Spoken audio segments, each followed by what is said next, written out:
बिस्मिल्लाहिर्रहमानिर्रहीम। कल्ला इन्नहा तज़किरा, हरगिज़ न, बस बेशक ही कुरान त हिकु नसीहत है। फ़मन शाअ ज़कर, बस जेको चाहे इनखे यादि करे। फ़ी सुहूफ़िन मुकर्रमा, अहिड़े सहीफ़नि जे अंदरि जेके इज़त वारा आहिनि। मरफ़ूआतिन मुतहरा, जेके वॾे रुतबे वारा ऐं पाकीज़ा आहिनि। बि अयदी सफ़र, उन लिखण वारनि जे हथनि जे अंदरि आहिनि। किरामिन बररा, जेके इज़त वारा नेकोकार आहिनि। क़ुतिलल इंसानु मा अकफ़र, इंसान जे मथां ख़ुदा जी मार पवे केॾो नाशुक्रो आहे। मिन अय्यि शैइन ख़लक़, कुझु सोचे त सही ही इंसान त अल्लाह हिनखे कहिड़ी शइ मञा पैदा कयो। मिन नुतफ़तिन, हिकिड़े नुतफ़े मञा कतरे मञा। ख़लक़ हो, हिनखे पैदा कयो। फ़क़द्दरहु, पोइ हिनखे हिकिड़ो अंदाज़ो बि मुक़ररु करे ॾिनो। सुम्मा सबील यस्सर, पोइ इन जे रस्ते खे आसान ठाहियो। सुम्मा मातहु, पोइ हिनखे मौत ॾिनी। फ़अक़बरहु, ऐं हिनखे क़ब्र में पुॼायो। सुम्मा इज़ा शाअ अंशर, पोइ जॾहिं चाहींदो अल्लाह हिनखे उथारींदो। हे जेके आयतूं आहिनि, इन्हनि आयतुनि जे अंदरि इहो फरमायो वियो कल्ला इन्नहा तज़किरा। मतिलबु इहो त हीउ जेको क़ुर आहे हिनखे केरु मामूली न सम्झे, बल्कि हीउ क़ुर त हिकु अज़ीम शान नसीहत आहे, हिकु अज़ीम नसीहत आहे। फ़मन शाअ ज़कर, जेको माण्हू चाहे इनखे यादि करे, यानी इन नसीहत खे सम्झे, इनखे अमल जे अंदरि आणे। यानी जेको माण्हू जंहिं माण्हू खे अल्लाह तबारक व तआला जी तरफ़ खां तौफ़ीक़ नसीब थिए त उहो इन नसीहत खे सम्झे, इन ते अमल करे ऐं इनखे नसीहत वांगुरु अमल करे ॾेखारे। यानी कि हीउ क़ुर त हिकु वॾी नसीहत आहे, वॾो ज़िक्र आहे अल्लाह ताला जो। ऐं इन क़ुर जी अज़मत खे, इन जी सिफ़ातुनि खे बयानु कयो वियो। फ़ी सुहूफ़िन मुकर्रमा, इहो क़ुर त अहिड़े सहीफ़नि जे अंदरि, अहिड़े गतनि जे अंदरि लिखियलु आहे। मुकर्रमा, जेके वॾा इज़त वारा आहिनि, जेके वॾा पाकीज़ा आहिनि। मरफ़ूआतिन मुतहरा, ऐं अहिड़े तरीक़े सां उहे जेको आहे सो वॾे रुतबे वारा बि आहिनि ऐं पाकीज़ा बि आहिनि। यानी मतिलबु इहो आहे त जेको माण्हू इन क़ुर ते अमल कंदो, इन जी नसीहत खे हासिलु कंदो, त उहो ख़ुदि बि इज़त वारो आहे ऐं उहो पाकीज़ा बणिजी वेंदो। ऐं जंहिं शइ खे उहो पढ़ी रहियो आहे, क़ुर करीम खे, उहो बि वॾो रुतबे वारो आहे ऐं पाकीज़ा आहे। ऐं इन क़ुर जे हवाले सां बयानु कयो वियो बि अयदी सफ़र, उन लिखण वारनि जे हथनि जे अंदरि आहे इहो क़ुर।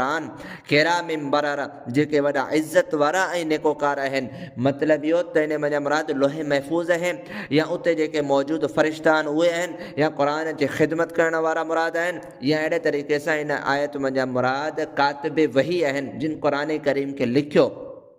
क़ुर खे लिखण वारा जेके आहिनि उहे किरामिन बररा, उहे इज़तुनि वारा आहिनि ऐं नेकोकार आहिनि। ऐं अहिड़े तरीक़े सां क़ुतिलल इंसानु मा अकफ़र, पोइ इहो बयानु करे फरमायो वियो त ख़ुदा जी मार पवे इन इंसान ते, इहो इंसान हलाक थी वञे। मा अकफ़र, केॾो नाशुक्रो आहे, केॾी नाशुक्री थो करे, केॾी नाफ़रमानी थो करे।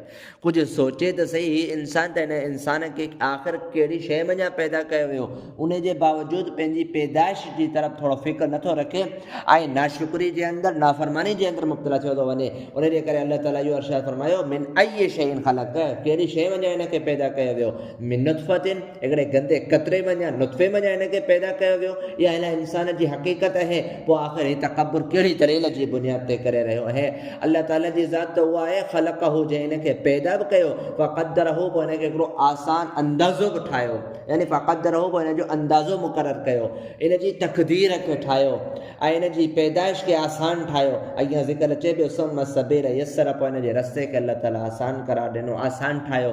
यानी मतिलबु इहो त दुनिया जे अंदरि अचण जो हिनजो रस्तो आसान थी वियो। दुनिया जे अंदरि ज़िंदगी गुज़ारण जा जेके असबाब हुआ उहे अल्लाह ताला हिनखे अता फरमाया, त दुनिया जी ज़िंदगी हिन जे लाइ आसान थी वई हली। उनखां पोइ अल्लाह ताला हिननि आयतुनि जे अंदरि पंहिंजी नेमतुनि जो ज़िक्र कयो आहे त अल्लाह ई अव्हांखे पैदा कयो आहे, अल्लाह अव्हांजी तक़दीर खे ठाहियो आहे, अल्लाह अव्हांजे रस्ते खे आसान ठाहियो आहे।